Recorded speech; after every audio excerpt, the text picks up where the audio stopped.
The Manchurian wind howls across the desolate plains, carrying with it a biting, unforgiving frost.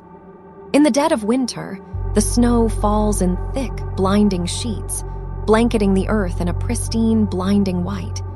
It is a landscape of profound silence, a serene and frozen world that seems to demand reverence.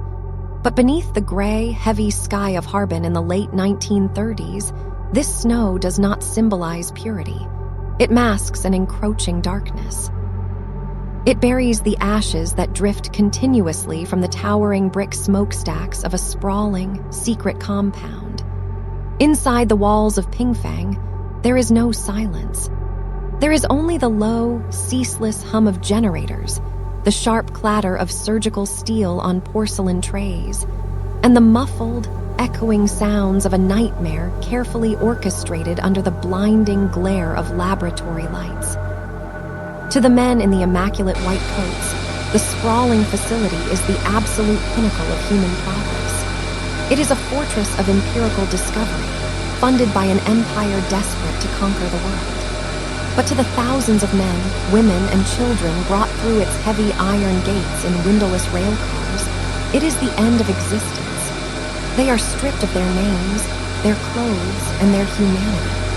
The guards and the scientists do not call them prisoners. They do not call them patients. They call them martyr. Logs, brief note. Timber to be chopped, measured, burned, and discarded.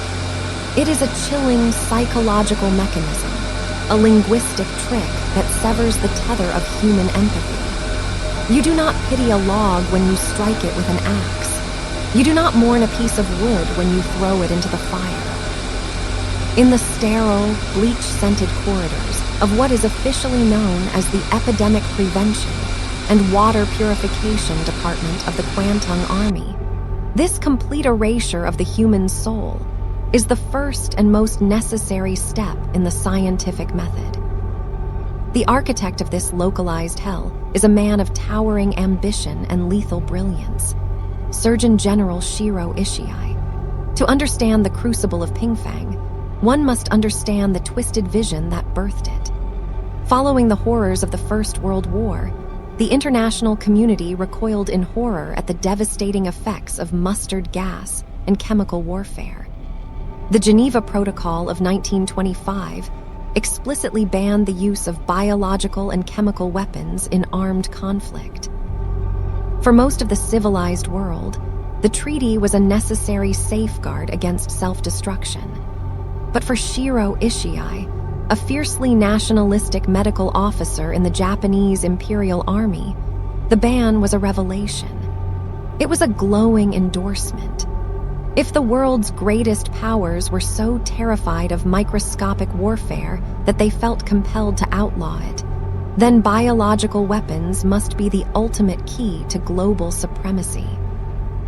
Ishii is a charismatic, commanding figure, capable of charming generals and terrifying his subordinates. He returns to Japan and relentlessly lobbies the high command. He argues that while swords and bullets are finite, bacteria are self-replicating, invisible, and infinitely destructive.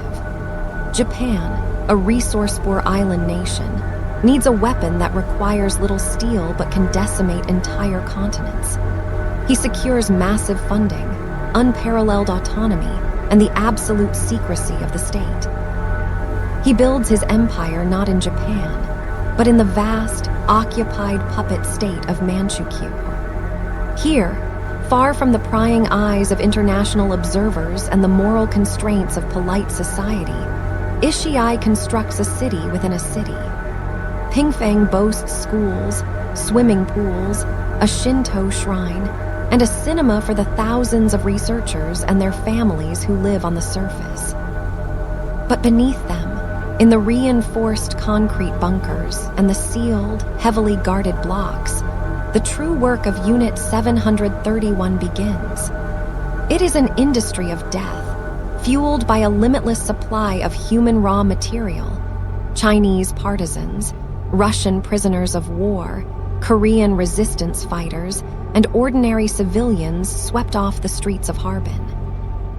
The descent into the working laboratories of Unit 731 is a sensory plunge into absolute methodical terror. The air inside the containment blocks is heavy, thick with the sharp, chemical bite of carbolic acid and formaldehyde, failing completely to mask the underlying, coppery stench of blood and necrotic flesh. The researchers operate with a chilling, bureaucratic calm. They carry clipboards and fountain pens, their faces obscured by surgical masks and thick goggles. In the dead of the Manchurian winter, where temperatures plummet well below freezing, the researchers turn their attention to the elements. They seek to understand the precise mechanics of frostbite, ostensibly to protect Japanese troops stationed in the harsh northern climates. But their methodology is devoid of any medical ethics. Maruta are led out into the freezing courtyards. They are stripped to the waist, their arms plunged into vats of icy water until they are completely soaked. Guards stand by with rifles as the prisoners are forced to stand immobile in the howling sub-zero winds.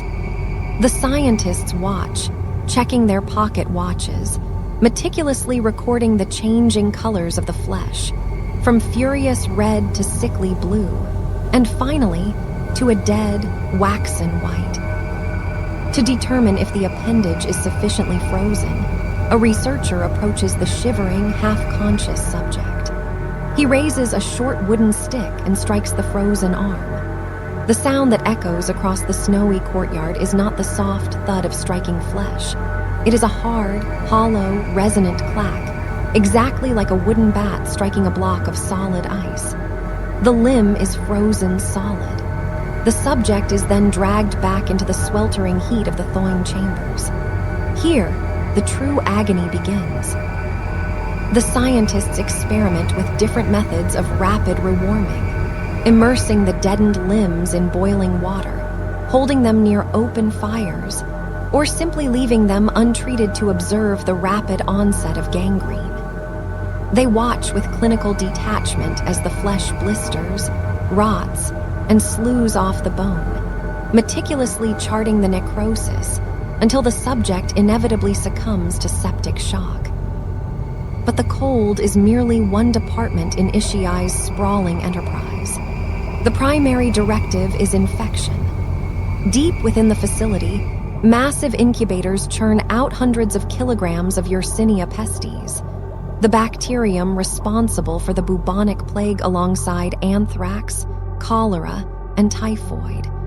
But generating the pathogens is not enough. Ishii needs a delivery system. He engineers porcelain bombs, designed to shatter softly over enemy cities, releasing millions of infected fleas that have been bred on the blood of the Maruta. To test the efficacy of these biological weapons, the researchers conduct field trials. Prisoners are tied to heavy wooden stakes, arranged in concentric circles across an open proving ground. They are left baking in the summer sun, waiting in terrified silence. High above, a plane drops a porcelain casing. It detonates in a cloud of dust. The researchers, safely ensconced in protective bunkers and wearing full hazmat suits, watch through binoculars.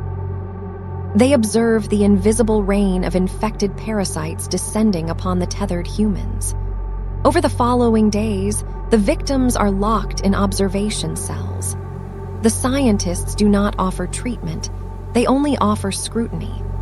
They record the onset of the high fevers, the swelling of the lymph nodes into agonizing buboes, the blackened extremities, and the final, gasping breaths. Yet the darkest, most unfathomable horrors of Unit 731 occur within the blinding white tiles of the surgical theater. The researchers of Pingfeng harbor a terrifying obsession with pure data. They believe that the chemical changes that occur in the human body after death, the onset of rigor mortis, the pooling of blood, the release of enzymes, taint the anatomical evidence. Furthermore, they believe that general anesthesia depresses the respiratory and circulatory systems. altering the natural progression of the diseases they have induced.